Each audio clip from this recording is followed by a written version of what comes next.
Hello, and welcome to the Kathleen Spracklin podcast, where we are doing a series on Mortimer Adler's How to Read a Book.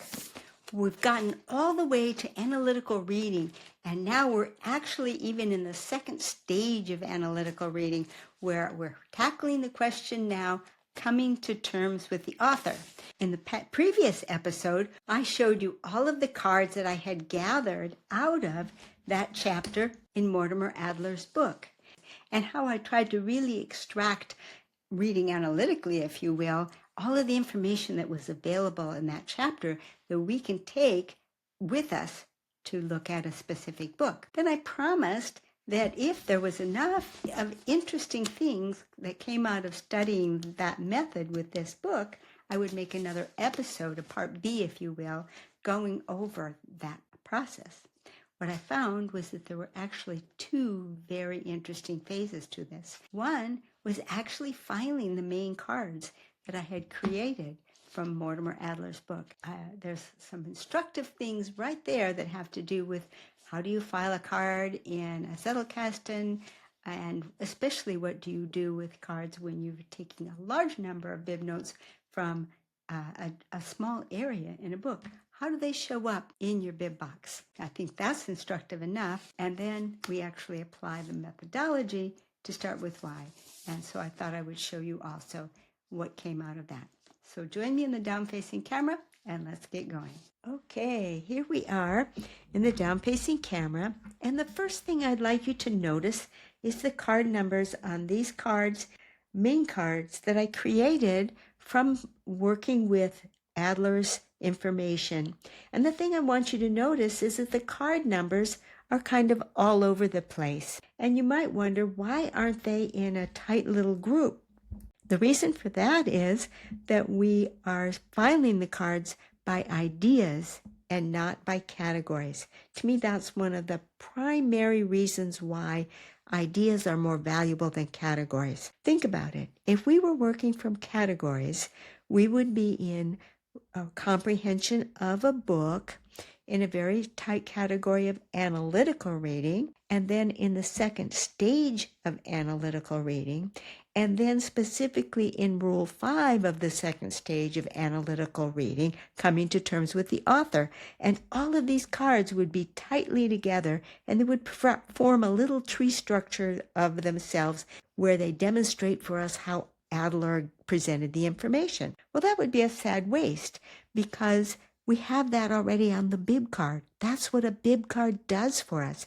It keeps all the information from the author in the order in which the author presented it, all together in one place. Bravo, we have that on a bib card. What we want in our Zettelkasten is ideas that can interact with one another. So let's take a look at a few of the ideas on these cards. Understanding a book. How our associative brain works with our cognitive brain. That's mostly my idea of taking a look into brain function of Adler's, how you discover a meaning of a term. How about this one on the miracle of communication? It really is a miracle when two minds can actually share one thought. That's especially challenging when you figure that all of communication actually takes place symbolically. It's so powerful to be able to define a term and share a meaning across two minds. It's just amazing.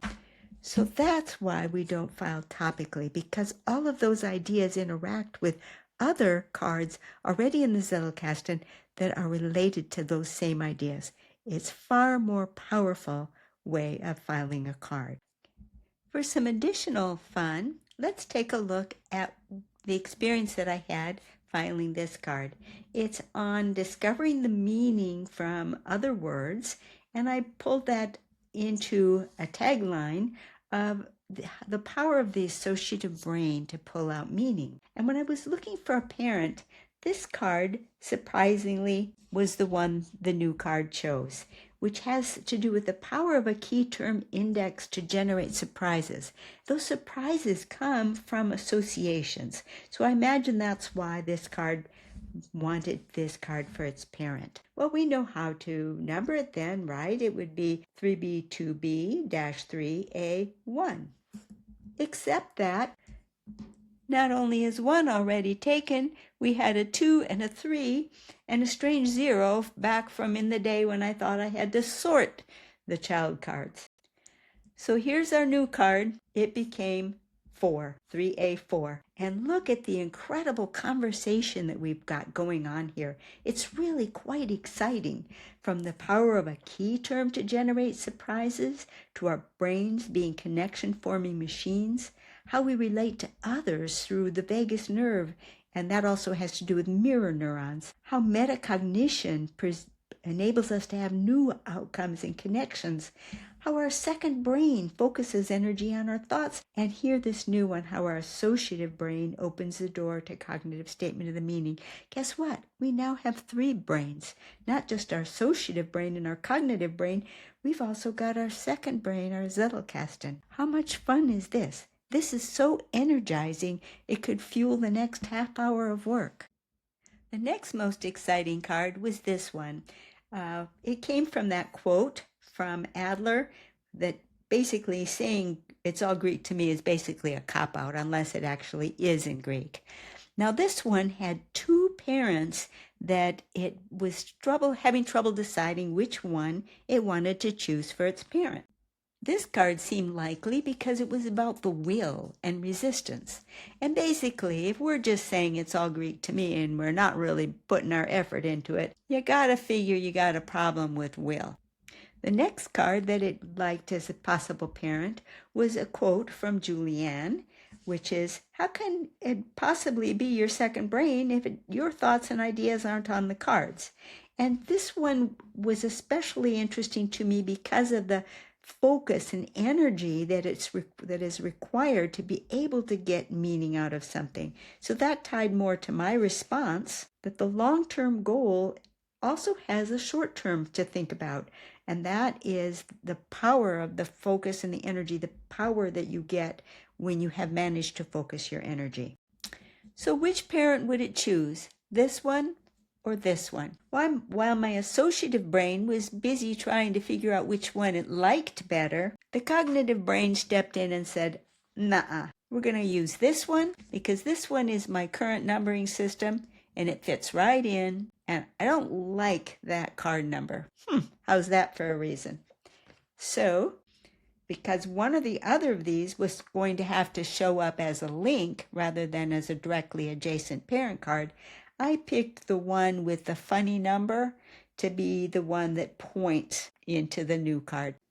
That's another way that you can deal with a numbering system if you've gone down a funny path that you don't like anymore. Here's another way that you can gradually nudge things over to the current numbering system. When you have a choice of parents, pick the parent whose numbers you like better. Why not? You got to break a tie somehow. Okay, here we are, ready to start working on coming to terms with Simon Sinek in his book, Start With Why. Well, we have an amazing number of bib cards to start off with. This would normally not be the case, but because I wanted to share with you all of the steps that I was going through in the original reading, the reading where we were just doing the superficial level reading, I made a gajillion cards. Normally what we would have would just be the few things that we collected during our superficial reading, like the table of contents that we see here, some notes that we made on the structure of the book. We might have made some notes on what the book was about as a whole, and we might have tried to identify a few key terms when we dove into the index and looked around. Well, guess what? I imagine these are going to show up again for us when we are coming to terms with this author. Simon Sinek is very helpful to us in finding his terms. I had to begin with why because actually the book's titles start with why, so I figured if I'm looking for a term, I better start with why. And guess what? There's an actual entry under why for how the term is defined. So that was the first entry on my bib card. So here's what I did. I set out the why with green lines around it, so I knew that was a term. That's the mechanism I'm going to use going forward when I come to terms with an author. And he had an excellent quote right there on the bib card that I chose to use.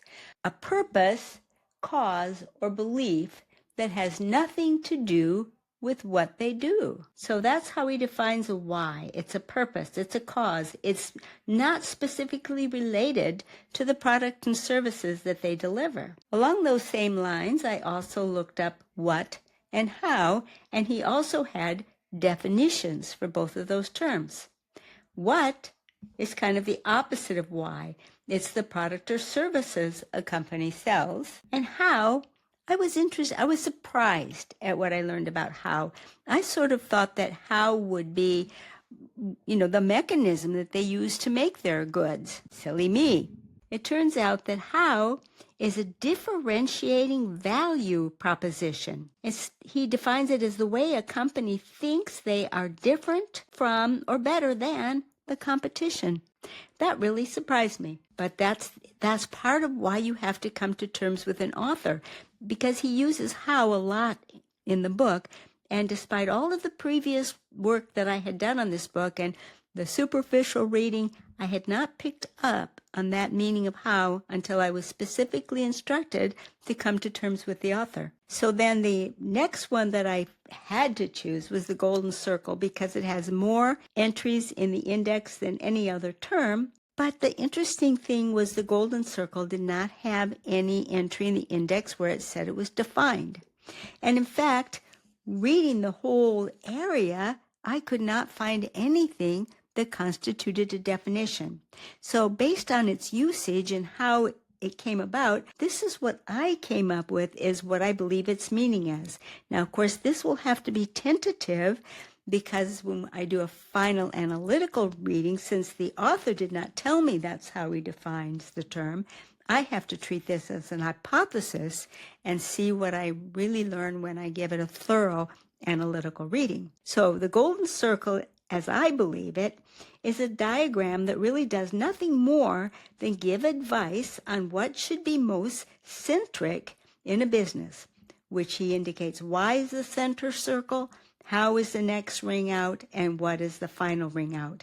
I could not find any entry where it was defined. Another term I found was something called the celery test, and that is a question that you can ask yourself. It's basically asking the question, how aligned is your behavior to your values?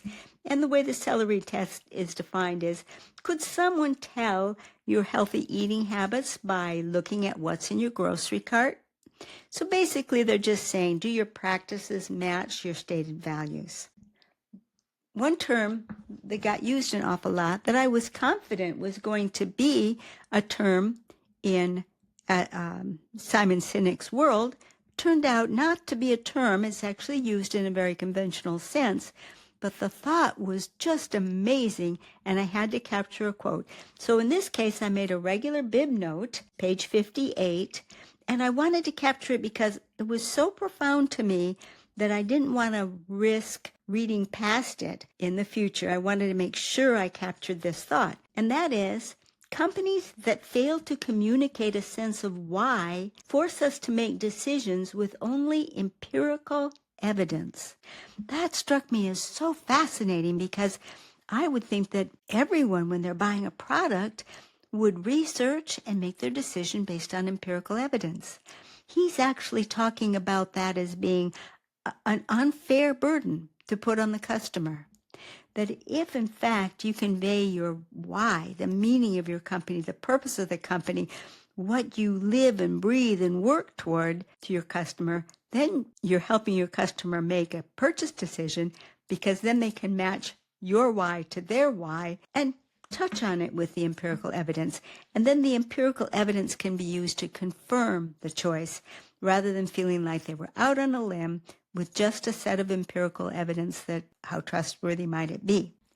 I was so impressed with this quote that I made a main card for it, and I added my thought that I never thought of the role of my purpose could have for another. I should be more open about sharing my purpose. And my tagline is, customers are aided by knowing the business why. And I threw in two alternate words, benefited instead of aided, and purpose instead of why. So I hope you enjoyed this coverage of using Mortimer Adler's How to Read a Book. and applying his practices to Simon Sinek's Start With Why. So with this, we have now concluded the chapter on coming to terms with your author. We will continue with the next episode, where we'll begin with Chapter 9, Determining an Author's Meaning. Please rejoin us as we continue studying this second phase of analytical reading. Bye-bye.